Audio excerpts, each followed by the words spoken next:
Graça e paz, irmãos. Vamos então à revisão para a prova. Disciplina Teologia Própria. O que vem a ser teologia própria? É a teologia propriamente dita. E o que é a teologia? Teologia é o estudo de Deus. Teologia. Tel vem de Deus, né? Logia vem de estudo. É a palavra sobre algo. Na teologia você vai ver bibliologia, o estudo da Bíblia, cristologia, o estudo de Cristo, pneumatologia, o estudo do Espírito Santo, antropologia, o estudo sobre o homem, soteriologia, o estudo da salvação, escatologia, o estudo sobre o final dos tempos, a martiologia, o estudo sobre o pecado, angiologia, o estudo sobre os anjos, enfim, é muito estudo sobre diversos temas e teologia própria é justamente o estudo sobre Deus. Então, vamos lá para a revisão. Resumo da matéria da apostila. O conhecimento de Deus. Deus não pode ser plenamente conhecido. Ou seja, tudo que nós sabemos hoje sobre Deus é porque ele assim quis revelar, que é o ponto de baixo. Tudo que podemos conhecer de Deus é porque ele quis nos manifestar. Então, não é a sabedoria humana que faz Deus conhecido, mas é a revelação divina. Tudo que ele permitiu que fosse revelado ao homem, o homem conhece sobre ele. Agora, as coisas não reveladas só pertencem a ele. Na teologia, nós fazemos muitas especulações sobre a divindade. Não há uma certeza absoluta, porque ele não se revelou plenamente. O que nós sabemos por ele, nós vamos estudando, ok? Então é importante que você saiba que Deus ele não pode ser plenamente conhecido. O finito não pode compreender o infinito. Para alcançar o conhecimento de Deus, nós dependemos totalmente das Escrituras Sagradas. Como podemos saber qual é a forma que esse Deus ele recebe adoração, como agradá-lo, o que devemos fazer, o que ele considera como sendo certo, como sendo errado, quais são os seus mandamentos, o que ele ordena que venhamos a fazer? Para isso, só com o estudo das Sagradas Escrituras. Amém? E o verdadeiro conhecimento de Deus, ele vem sobre a iluminação do Espírito Santo. De que adianta você ler as Escrituras e você não conseguir entender o que é para fazer, o que está escrito ali? Tem algumas palavras que às vezes são interpretadas de forma diferente e a gente depende da iluminação do Espírito Santo para que venhamos a compreender de fato o que o texto diz. Conhecer a Deus é extremamente necessário. E só assim saberemos como obedecê-lo e como iremos fazer para nos relacionarmos corretamente com ele. Amém?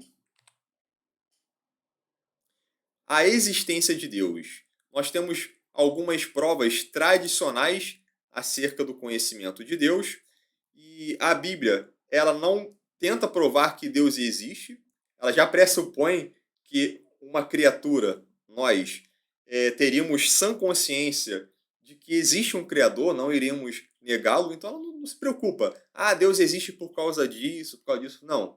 Ela já pressupõe que Deus existe. Iremos falar sobre algumas provas tradicionais sobre a existência de Deus.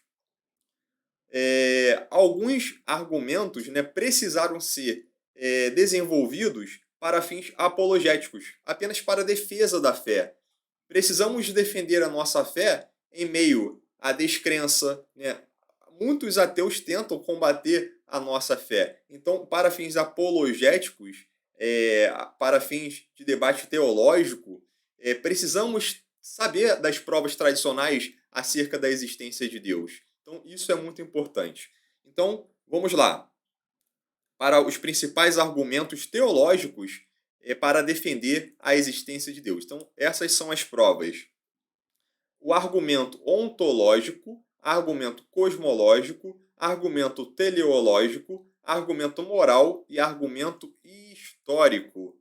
Então, veja, esses são os argumentos teológicos que defendem a prova da existência de Deus. Então, são as provas tradicionais acerca da existência de Deus.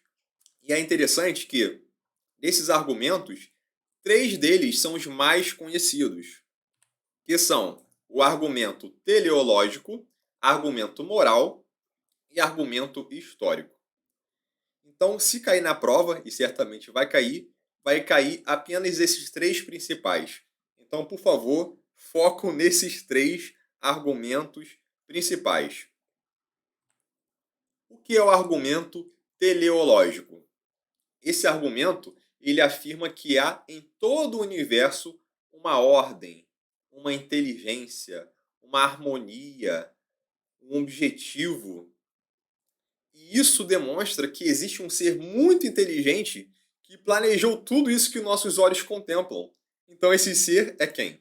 O Criador, Deus. Veja, meus irmãos, algumas respostas podem parecer um pouco grandes na apostila. Você não precisa decorar isso tudo. Você precisa apenas entender do que se trata o argumento. Você conseguindo entender do que se trata o argumento, você vai poder responder com as suas palavras. Ou seja, o que eu entendi com o argumento teleológico? Eu respondendo a prova agora nesse momento, eu poderia responder como? Esse argumento, ele explica que tudo no universo existe uma harmonia, uma inteligência. Existem regras que regem o universo. E se existem essas regras que regem o universo, uma inteligência por trás de tudo, uma harmonia, então certamente um ser muito inteligente criou isso tudo que vemos. Então veja, eu disse um pouco diferente do que está escrito, mas é o que eu compreendi com o argumento teleológico. Se você conseguir demonstrar com menos palavras, fique à vontade. Se quiser demonstrar com mais palavras, fique à vontade também. Veja, olhe ao nosso redor, todas as regras, a harmonia em tudo. Você vê a música, as notas, como os sons eles se harmonizam, causa, né, uma harmonia perfeita. Você escuta às vezes uma música, às vezes só na harmonia da música eu já me arrepio da perfeição das notas, como se encaixam. Então isso tudo é esplêndido. Você vê as cores, enfim. Certamente um ser inteligente planejou tudo isso que os nossos olhos veem. Esse é o argumento teleológico. Amém? Então vamos lá. Próximos 2 argumentos. Argumento moral e o argumento histórico. O argumento moral diz o seguinte: que o reconhecimento pelo ser humano de um bem supremo e a sua busca do ideal moral exige e necessita da existência de um Deus que converta esse ideal em realidade. Se esses valores morais objetivos existem, então Deus existe. A razão pela. Aqui está uma citação do Paul Copan, que diz o seguinte: a razão pela qual o teísmo faz mais sentido aqui, teísmo é a crença em Deus, é o contrário de ateísmo, é que a personalidade e a moralidade estão necessariamente conectadas. Isto é, os valores morais estão enraizados na personalidade. Sem Deus, que é um ser pessoal, nenhuma pessoa e, portanto, nenhum valor moral poderia existir. Aqui é o seguinte: se existe moralidade, isso está conectado com a realidade, com o que nós estamos vendo. Ninguém vê Deus. E o argumento diz o seguinte: ok, não vemos Deus, mas estamos vendo pessoas. Pessoas são reais e pessoas são morais. Se há o senso de moralidade, então quem deu ao homem esse senso de moralidade? Foi Deus. Logo, Deus é real. A resposta pareceu um pouco longa, né? Então, vamos aqui responder de uma forma mais simples. O ser humano, ele tem uma busca por um ideal moral. Ele tem um senso do que é certo e errado. Isso em qualquer lugar. Você vê várias tribos em vários lugares no mundo, esse senso de moralidade. Se existe esse senso de moralidade, é porque existe um Deus que é moral. E ele colocou esse senso na sua criação. E o argumento histórico? Primeiramente, é importante que você não confunda o argumento moral com o argumento histórico. O argumento histórico tem a ver com o culto, a adoração, a buscar uma divindade. O argumento moral tem a ver com moralidade, certo e errado. O argumento moral diz: já que o homem tem um senso do que é certo e errado, então existe um Deus que colocou esse senso de moralidade no homem. O argumento histórico vai falar sobre o culto, o homem querendo cultuar uma divindade. O argumento histórico vai dizer o seguinte: que em todas as tribos e povos do mundo se encontra um sentimento do divino, uma forma de cultuar. E isso pertence à natureza do próprio homem. Se isso pertence à natureza do homem, se o homem possui essa inclinação para a adoração religiosa, então um ser superior, ele criou o homem com essa natureza para buscar o divino. Então nós vamos ver em várias tribos e povos desde a antiguidade, ainda que vivendo de forma isoladas, essa busca por cultuar uma divindade. Infelizmente, muitas das vezes, eram divindades pagãs, ou até mesmo cultuavam o sol, a lua, o mar, animais, mas isso está justamente ligado a esse argumento histórico. O homem ele precisa cultuar uma divindade. O homem precisa se ligar à adoração religiosa. Isso pertence à natureza do homem. Se isso pertence à natureza do homem, é porque Deus criou o homem com essa busca pelo divino. Ok? Ficou mais fácil de entender? Você pode responder com as suas palavras. Amém? Se quiser responder de uma forma mais simples, todas os povos e tribos do mundo têm um sentimento do divino, é uma forma de cultuar a Deus, e é Deus que colocou esse sentimento no homem. Você pode colocar de uma forma bem mais simples. Basta apenas você compreender do que se trata o argumento. Amém? Então, vamos prosseguir. O ser, a natureza de Deus. Ele deve ser de natureza sobrenatural, pois ele criou o tempo e espaço, ou seja, antes mesmo do tempo existir, ele já era. Ele já estava lá. Ele criou o tempo. Ele é infinito. Não existia limitação nenhuma de espaço. Ele é infinito.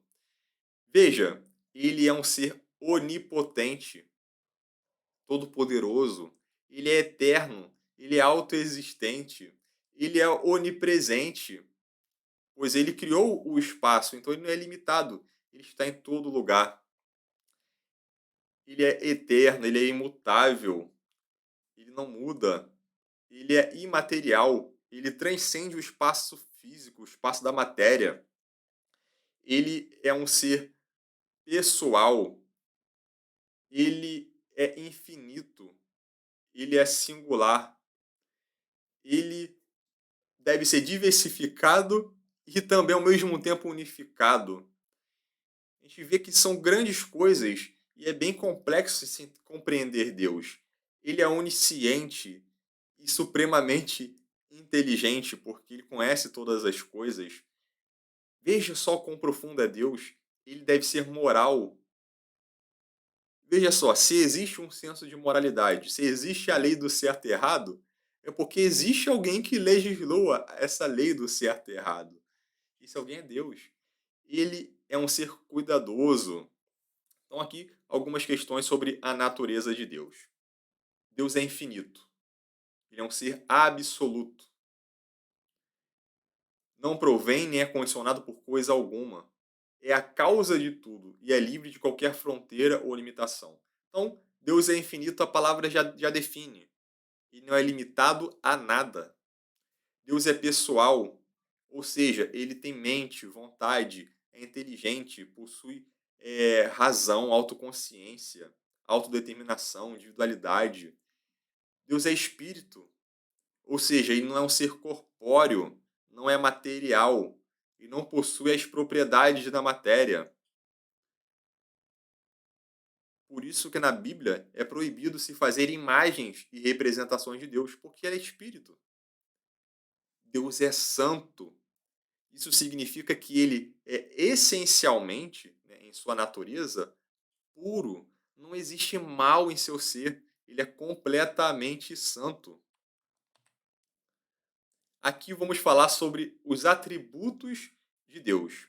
Na prova, se cair lá, diga quais são os atributos comunicáveis e incomunicáveis. Ou, tipo assim, diga se esse atributo é comunicável ou se é incomunicável. Então, você precisa entender o que é, primeiramente, comunicável e o atributo incomunicável. Então, vamos lá. Comunicáveis vem de comunicar. Ou seja, são atributos que Deus tem e o homem também pode ter. Deu para entender? Atributos incomunicáveis, ó, pense bem. Comunicável comunica. Há dois lados uma comunicação. Incomunicável não comunica, há apenas um lado, certo? Imagina você no telefone.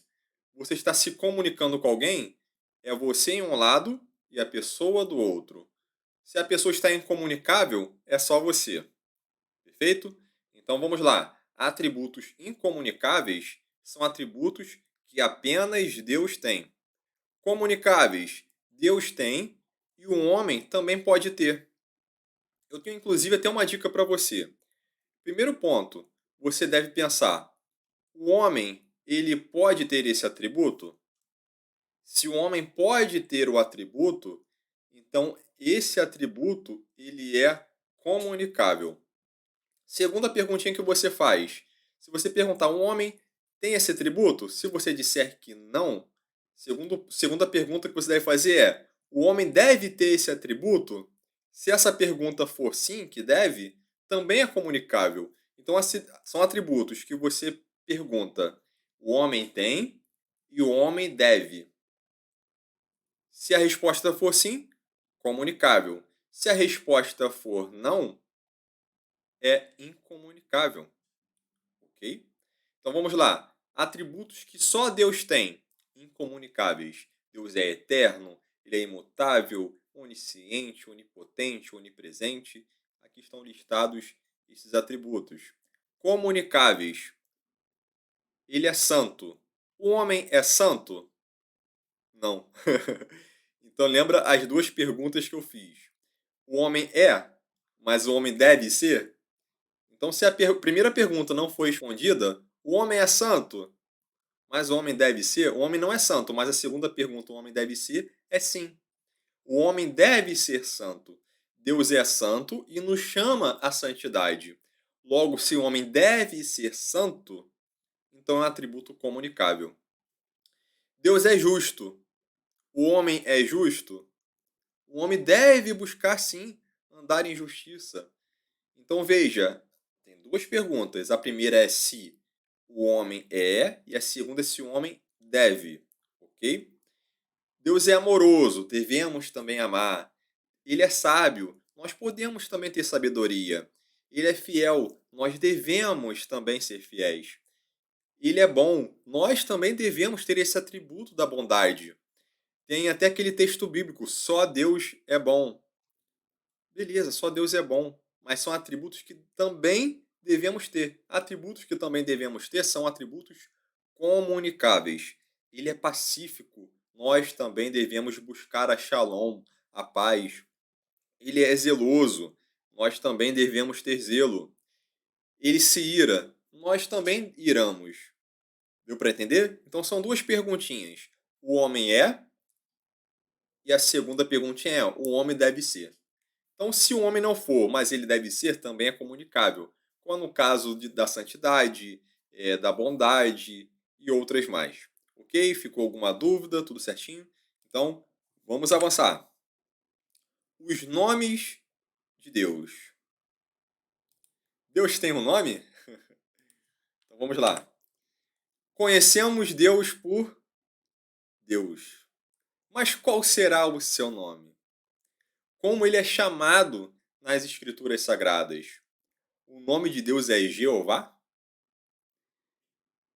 Veremos sobre o nome no qual ele se deu a revelar e também alguns nomes genéricos. e também outros específicos. Esse é o tetragrama, que é o nome revelado lá em Êxodo 3. Lembrando a você que, se eu não me engano, no verso 15 de Êxodo 3, o Senhor revela o seu nome próprio mesmo para Moisés. Nas Bíblias, para a tradução, né, para o português, infelizmente há uma ocultação do nome em respeito ao mandamento de não pronunciar em vão. Eu penso que não teria nenhum problema em estar ali informando o nome, uma vez que até mesmo no original aparece o tetragrama, mas na língua para a língua portuguesa, a maioria das traduções vão colocar ali Senhor em letra maiúscula, né, em caixa alta, todas as letras. Então veja, Deus revelou um nome, essas letras em hebraico que você está vendo acima é Yud, Rei, Vav e Rei, que são as 4 consoantes que formam o nome divino.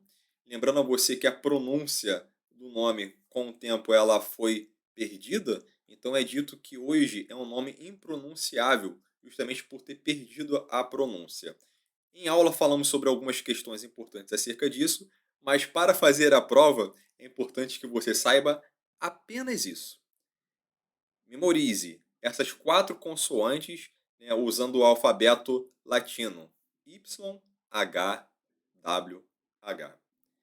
Se perguntar na prova qual é o nome de Deus, qual é o tetragrama, Deus revelou o seu nome a Moisés, qual é o nome? Se cair alguma pergunta do tipo, o que você deve responder? Y, H, W, H. Essas são as consoantes do nosso alfabeto que formam o seu nome. Perfeito? Então veja bem. Se cair na prova, quais as letras do nosso alfabeto que formam o nome de Deus? Você vai colocar Y, H, W, H. Então, vamos avançar. Nomes genéricos. O que seriam os nomes genéricos? Lembrando a você que nomes genéricos são nomes que nós usamos para Deus, ou na Bíblia está sendo usado para Deus, mas também outros povos usavam para as suas divindades. Ou seja, são nomes que pode ser usado tanto para o Deus único, verdadeiro, mas outros povos usavam também para outros deuses. Então é genérico, pode ser tanto para um como para o outro. Então vamos a alguns nomes genéricos. El, que é traduzido como Deus.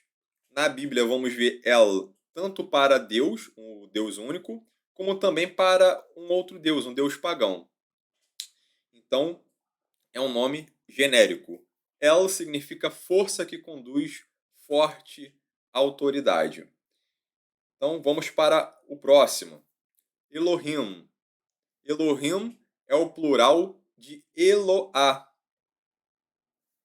Memorize bem isso.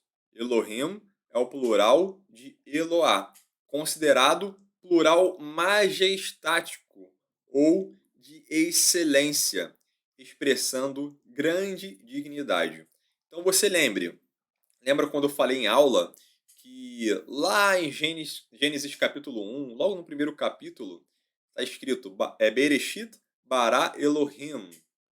No princípio criou Deus. Mas ali Elohim é literalmente plural.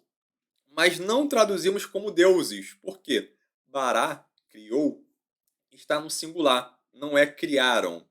Então, Elohim é plural de Eloá, mas é um plural majestático, expressando o quão grande ele é. Seria como se fosse, digamos assim, um grau superlativo, né? Uma forma de você expressar imensidão, ok? Então, caso caia na prova perguntando sobre Elohim, é o plural de Eloá e é o plural majestático.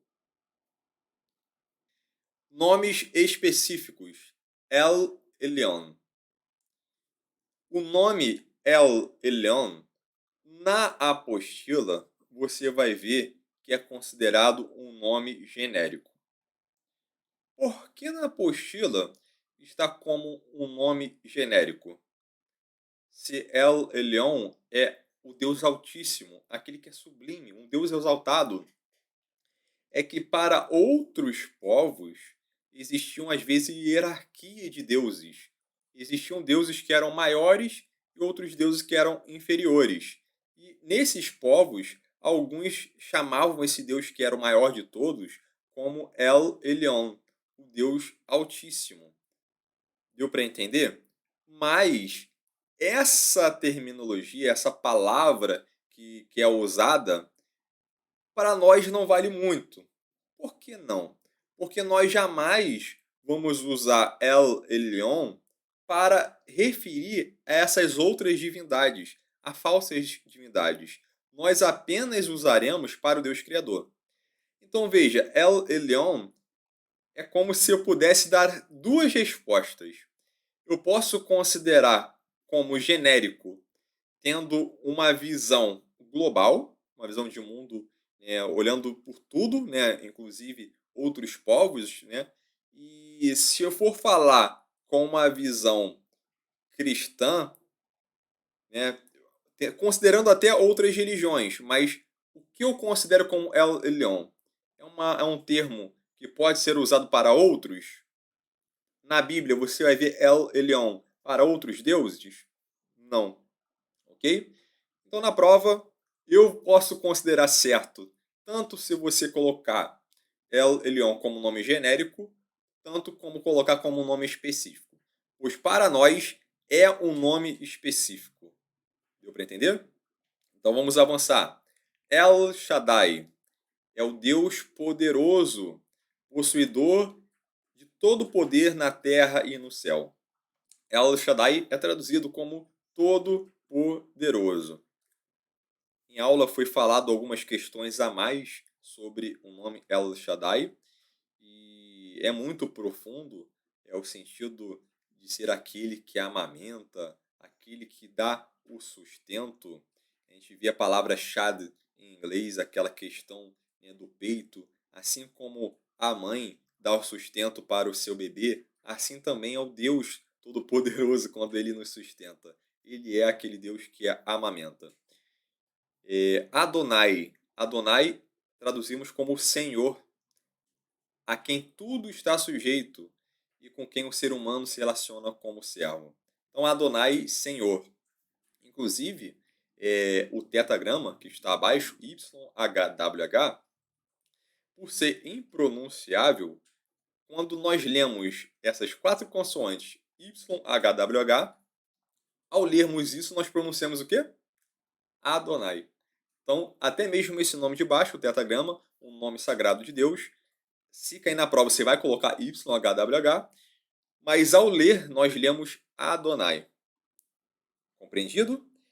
E o tetagrama, apesar de você não visualizá-lo nas traduções para a língua portuguesa, aparece quase 7.000 vezes na Bíblia. Ok? Então são muitas vezes que aparece esse nome na Bíblia. Nomes qualitativos. O que seriam nomes qualitativos? Vamos já falar, expressam qualidade. São como se fossem adjetivos, mostrando o que Deus faz pelo homem. Esse nome, né, não foi o próprio Deus que se autodenominou, mas foi casos específicos na Bíblia, em forma de glorificar a Deus e falar: o Senhor é aquele que provê, o Senhor é o Senhor dos exércitos, Ele é o Senhor que sara, Ele é a minha bandeira, Ele envia a paz, Ele é o meu pastor, Ele é a nossa justiça, Ele está presente. Então, em algumas situações na Bíblia, pessoas foram atribuindo esses nomes qualitativos, se referindo que Deus, ele é tudo. Ele supre as nossas necessidades. Inclusive, na revelação, no Sinai, é interessante que Deus ele fala Erie, Asher, Erie. Eu sou o que sou, né? Ou eu serei o que serei, eu sou o que serei, enfim, o tempo verbal dessas possibilidades. E a questão toda que está por detrás da revelação é que ele se torna aquilo que nós necessitamos. Então, quando estamos em meio a uma guerra, ele vai vir e vai ser a nossa bandeira, ele vai ser o Senhor dos exércitos. Quando estamos em meio a uma enfermidade, ele é o Deus que sara. quando estamos em meio a tribulações, Ele envia a paz. Quando estamos precisando que Ele venha e nos console, Ele vem como um pastor, Ele vem como um pastor e nos ajuda, coloca em seus braços, nos faz um cafuné. Então, são algumas questões qualitativas de Deus. Mas, até então, estou falando aqui em português. Na prova é importante que você memorize pelo menos alguns desses nomes em hebraico, ok? Então, você vai ver um nome em hebraico. Então, você vê ali, ó, Adonai Ire, Adonai Tsevaot, Adonai Rafa, Adonai Nissi, Adonai Shalom, Adonai Roe, Adonai Tzkeinu, Adonai Shammah. E aí na prova você vai colocar também o significado em português. Então se cair Adonai Ire, aí você vai colocar ao lado, o Senhor proverá. Se cair Adonai Tsevaot, você vai colocar o Senhor dos Exércitos. Se cair na prova Adonai Rafa, você vai colocar é o Senhor que sara. Mas é importante que você esteja preparado, porque a prova também pode cair assim. Cite dois nomes qualitativos. Aí você vai fazer o quê? Você próprio vai colocar Adonai Ire, Adonai Tsevaot. Um exemplo. E se cair na prova, cite dois nomes qualitativos e a tradução deles. Aí você vai colocar Adonai Ire, o Senhor proverá. Adonai Tsevaot, o Senhor dos Exércitos. Não precisa ser exatamente esses dois nomes. Você pode escolher um outro que você acha que vai ter maior facilidade de decorar. Por exemplo, Adonai Shalom. Shalom é um termo que você já está habituado no dia a dia de ouvir. Hoje até mesmo o comércio e outros lugares usam esse termo. Então, Adonai Shalom, você escreve: o Senhor envia a paz, o Senhor é a paz. Adonai Nissi, o Senhor é a minha bandeira. Então você pode escolher a palavra que você tiver maior facilidade de estar escrevendo na prova. Unidade composta. Que se manifesta de várias formas. Alguns textos no Novo Testamento. João 14, 26. Vamos ver que o Pai envia o Espírito Santo. Em João 16, 7, quem envia é o Filho. Então, há textos que o Pai envia o Espírito Santo e há textos que o Filho envia o Espírito Santo. E as Escrituras dizem que o Espírito Santo é o Espírito de Deus e, igualmente, o Espírito Santo também é o Espírito de Cristo. Em Hebreus 10, 15, cita Jeremias 31, 31. No texto de Jeremias, quem fala ali é o Senhor, Adonai, o tetragrama. Mas o autor de Hebreus diz que quem fala é o Espírito Santo. Isso é uma contradição? Não, porque Adonai é só um, só que se manifesta de formas infinitas, se manifesta de formas diferentes. Em Isaías 6, verso 1 a 3, também de 9 a 19, é dito que Isaías viu e ouviu Adonai. Só que em Atos 28 e 25, Paulo diz que quem falou com Isaías foi o Espírito Santo. E em João 12, do verso 37 ao 41, aquele que Adonai, esse mesmo Adonai que Isaías viu, era na verdade Jesus Cristo em glória. Então veja só que interessante. Em um texto está escrito o tetragrama. Em Isaías, Paulo diz que quem falou com Isaías foi o Espírito Santo. Mas João disse que esse que Isaías viu era Jesus Cristo em glória. Como compreender isso?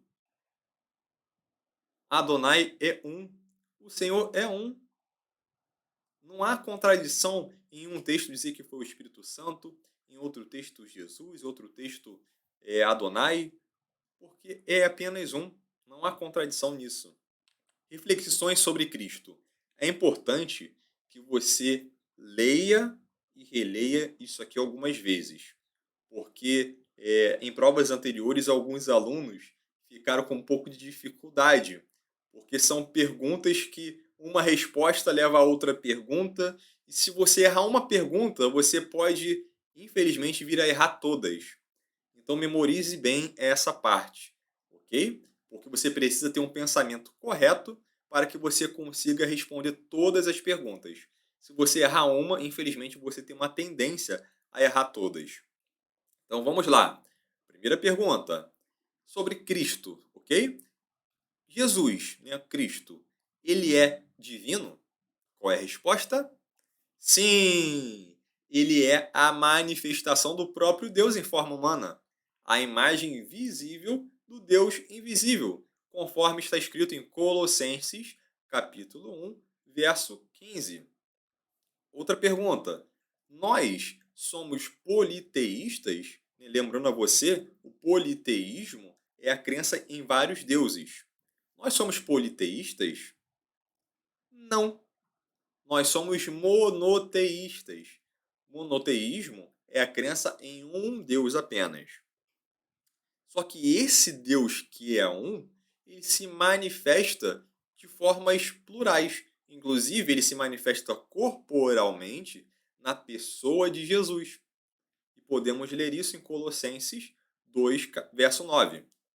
Colossenses capítulo 2, verso 9. Apenas Deus pode ser adorado? Sim. Alguns na prova responderam não. Aí eu perguntei, ué, mas por que você colocou não? É apenas Deus que pode ser adorado. Aí a pessoa, né, em mente pensou, ué, mas Jesus também pode ser adorado. A pessoa pensou certo, mas marcou errado. Porque, na verdade, Jesus pode ser adorado pelo fato dele ser Deus, que é a resposta da próxima pergunta. Ok? Então, se cair na prova, apenas Deus pode ser adorado, a resposta é sim. Só Deus pode ser adorado. Jesus pode ser adorado? Sim, porque ele é Deus. Ok? A mesma honra que é dada ao Pai deve ser dada a Cristo?